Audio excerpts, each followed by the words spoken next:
Olá! No vídeo de hoje vou mostrar como adicionar e remover o texto da tela de bloqueio, que é uma frase personalizada na sua tela de bloqueio no Samsung Galaxy A27.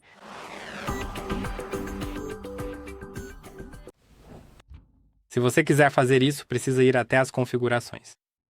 Então, nas configurações você encontrará a tela de bloqueio. Agora vá para informações de contato e você pode inserir qualquer tipo de texto. Então você pode inserir seu número de telefone ou endereço de e-mail ou qualquer outra coisa ou que possa ser contatada caso você perca seu telefone. E você também pode adicionar qualquer outro tipo de texto. Então vou apenas colocar hardreset.info.